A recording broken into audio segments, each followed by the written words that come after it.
मेरा ये वीडियो उन सारी मदर्स के लिए है जो अभी अभी माँ बनी है और उन्हें पता है कि एक लंबा टाइम उन्हें बच्चे की अपब्रिंगिंग में देना है, बट कहीं ना कहीं वो अटकी हुई है अपने ब्रेन में। उनका ब्रेन फंसा हुआ है कि नहीं, उनकी लाइफ से करियर चाह रहा है, उनकी लाइफ से उनको कुछ करना था। और उसमें सिर्फ जो मोटिवेशन है वो अर्निंग का नहीं है। वो मोटिवेशन है वो इस बात का है कि उनको कुछ करना है। they have that desire to do something in their lives.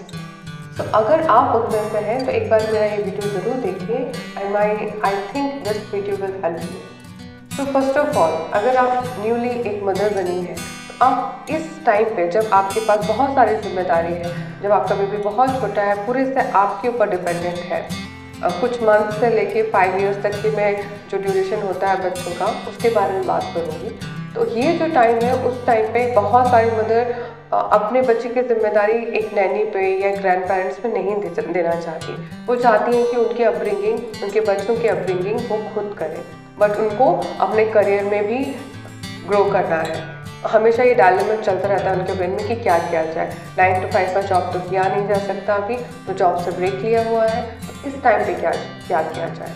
सो मेरा फर्स्ट ऑफ ऑल सबसे पहला सजेशन ये होगा, उस टाइम पे आप बहुत ज़्यादा कुछ ना करने की बजाय आप सबसे पहले अपनी हेल्थ पे ध्यान दीजिए, अपने बच्चे की अपब्रिंगिंग में ध्यान दीजिए।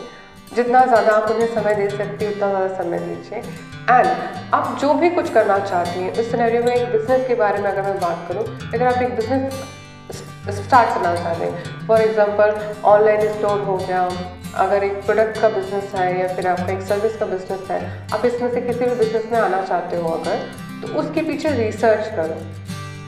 अब उन लोगों को सर्च करो कि जिन लोगों ने उस फील्ड में जाकर के एक्सीलेंस पाया है, उन्होंने क्या क्या स्टेप्स लिए और कैसे किया जा सकता था। जब ये रिसर्च आप कर रहे होगे तो बहुत सारे आइडियाज़ एंड बहुत सारे लोगों का पर्सपेक्टिव हमें सामने आता है और उसमें से हम एक चूज़ कर सकते हैं कि ये पर्टिकुलर चीज़ मेरे सिनेरियो में, मेरी लाइफ में सही है, मुझे इसको चूज़ करना चाहिए अपनी लाइफ में लाने के लिए। बहुत बार ऐसा होता है कि जब जॉब का मोटिवेशन अर्निंग है, जब जॉब का मोटिवेशन एक फाइनेंशियल रिटर्न है, तब आपको आपके माइंड में डायलेमा वाला सिचुएशन आएगा ही नहीं, क्योंकि आप उस टाइम पे ऐसे एनवायरनमेंट डेफिनेटली क्रिएट हो जाएगा। मे बी आप चाइल्ड केयर सेंटर में दे सकते हैं अपने बच्चे को कुछ आवर्स के लिए, या फिर आपकी फैमिली में कोई सपोर्ट करने के लिए आ सकता है। इनमें से कोई भी सिनेरियो हो सकता है अगर वो वहाँ पे नीड है, अर्निंग एज ए नीड है। लेकिन जब अर्निंग एज एन चॉइस है एंड आपकी विश है, तो आप स्ट्रगल करते हो कि आप वापस कैसे अपनी वर्क लाइफ में जाओ।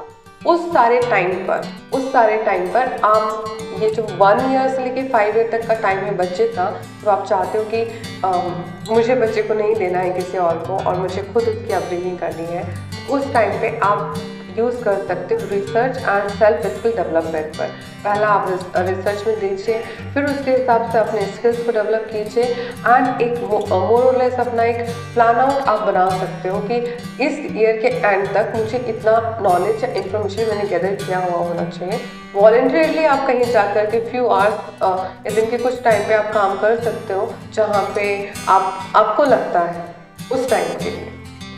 जब हम कहीं पे वॉलंटियरली काम करना चाहते हैं तो उस समय हम एक्सपीरियंस गेन कर रहे होते हैं, और ये जो आपका जो बच्चे का जो 0 to 5 ईयर का जो ड्यूरेशन है, उस टाइम पे आप ऐसे काम कर सकते हैं। आप वो टाइम चूज कर सकते हैं जब आपको पता है कि आपके घर में कोई है जो आपके बच्चे को ध्यान दे सकता है, राइट। फिर उसके बाद बात आती है कि आप और क्या करें। तो आप इस टाइम पे अपने ब्रेन को रिलैक्स कर लीजिए कि ये जो फेज़ है आपका, ये आपका लर्निंग फेज़ है, सेल्फ इम्प्रूवमेंट का फेज़ है एंड रिसर्च का फेज़ है। जब ये फेज़ आपका 5 ईयर का जब बच्चा हो जाता है, तो वैसे बच्चा 3-4 ईयर में हम स्कूल उसे एडमिशन कराते हैं बच्चे का।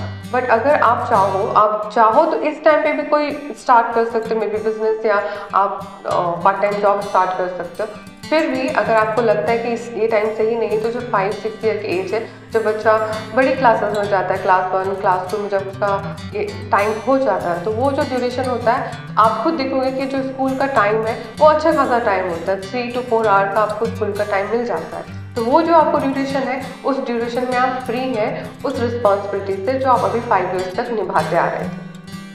फिर इस टाइम को आप बहुत प्रोडक्टिवली यूज़ कर सकते हो। आपका वो सारा नॉलेज और इन्फॉर्मेशन काम आने वाला है यहाँ पे। मैं ये नहीं कहूँगी कि आपको 5 ईयर तक कुछ नहीं करना चाहिए। ये डिपेंड करता है पर्सन टू पर्सन, उनकी सिचुएशन पे डिपेंड करता है। बट जो मुझे लगता है कि बहुत ज़्यादा पैनिक और रेस्टलेस होने की बजाय वो जो लाइफ का एक फेज़ है उसे वैसे ही जीना चाहिए। एंड अगर आप इंडिविजुअल अपने सेल्फ ग्रोथ में कुछ इन्वेस्ट करना चाहते हो तो स्किल डेवलपमेंट एंड रिसर्च में कीजिए, ये आपके लिए फ़ायदेमंद होगा।